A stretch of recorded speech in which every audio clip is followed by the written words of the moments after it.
If you go 30 days without sex, does your body start to collapse? Or does it transform in ways no one ever told you about?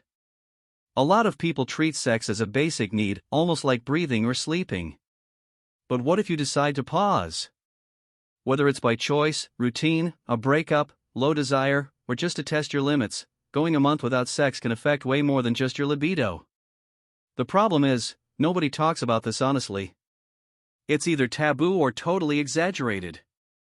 But the truth is, your body, your brain, and even your relationships begin to shift, and not always in the ways you'd expect. This video isn't here to judge you or to convince you of anything. It's about understanding what really happens inside when sex is removed from the equation for 30 days. We're going to talk about hormonal changes, built-up tension, mental focus, self-control, and even the emotional impact of the void that abstinence can bring. If you've ever gone through it, are going through it now, or just want to understand what actually changes in your body and mind when sex stops, you're in the right place. And if this kind of content makes you think, hit that like button and subscribe. Your support means the world to us and helps us keep producing videos like this one. Let's get into it. 1. Your libido might spike or disappear. In the first few days of abstinence, it's common to feel a sudden spike in sexual desire. That's because your brain is still wired for regular stimulation. A 2017 study in the Journal of Sex Research found that people with high sexual frequency struggled more during the first week of abstinence. But as time passes, the brain begins to adapt. For some, libido drops significantly. For others, frustration builds or they experience vivid sexual dreams. That's your brain trying to process pent-up energy through alternative channels.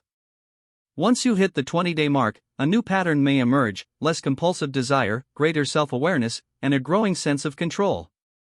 Your libido doesn't vanish, it simply shifts.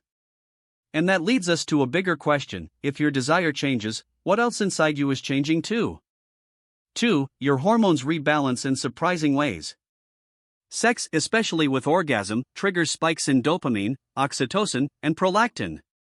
A 2001 Princeton University study showed that sexually active rats had greater dopamine release in the nucleus accumbens, the same reward center activated by addictive drugs. Now imagine cutting that reward cold turkey. During the first 10 to 14 days, it's common to experience mood swings, irritability, and even emotional lows.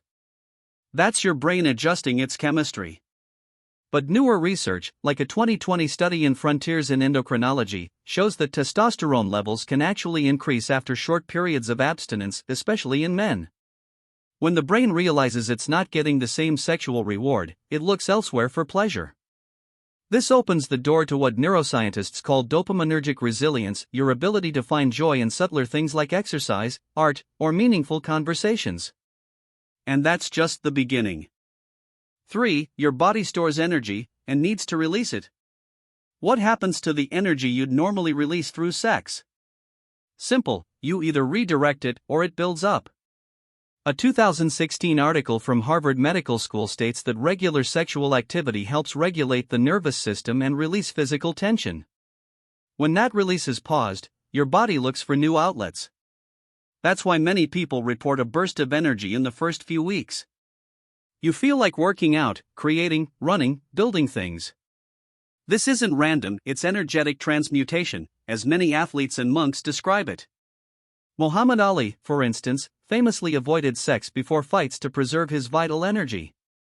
If you channel that energy, it becomes productivity. If you don't, it turns into anxiety, boredom, or impulsiveness. The point is, your body can't hold that tension in forever, it will find a way to express it. The choice is yours. 4. Your mind becomes sharper and less distracted. Sex, and the pursuit of it, takes up mental bandwidth. In 2021, research published in the Journal of Behavioral Addictions found that excessive exposure to sexual content, like porn, reduces focus and decision-making in cognitive tasks. Now imagine the opposite: sexual silence. In the first few days, your mind might feel restless. But by the second week, you may notice something rare: clarity. Your attention returns to tangible things, goals, projects, people. You feel more present. That's the direct result of lowered impulsivity. This break also forces your brain to regain control over instant rewards, which shows up in other areas: less procrastination, less digital anxiety, more discipline. It's not magic, it's biology. And the longer you stay on track, the more this mental clarity amplifies. 5. Your relationships reveal what was hidden. Sex has the power to bond or to distract. When it's no longer part of the equation, you begin to see what's really left. A 2013 study from the Kinsey Institute found that 61% of couples who experienced extended dry spells reported greater emotional clarity in their relationships. If you're single, you may realize that the pursuit of sex was masking a deeper emotional void. If you're in a relationship, you might discover whether emotional intimacy actually exists or if sex was the only connection holding things together. Abstinence works like a magnifying glass. It forces you to listen, to feel, to touch without hidden agendas. For some, it deepens the bond. For others, it exposes a distance that was always there. Either way, it's a gift. You begin relating with more awareness, less dependency, and more truth. Going 30 days without sex isn't punishment, it's a journey of awareness. Your body resets. Your mind sharpens. Your relationships reveal who you really are. This isn't about being against sex. It's about not relying on it for everything. You start to see the difference between desire and escape, between pleasure and emptiness, between connection and codependency. All of that surfaces when the noise fades and you face the silence with courage. The goal here isn't to tell you to stop, or to continue, or to follow rules. It's to invite you to observe what changes when you change. Because sex is just one part of the equation, but consciousness defines what you do with it. If this video sparked something in you, drop a comment below. And if you've already done the 30-day experiment, share your story. Someone here might need exactly your experience to take the first step.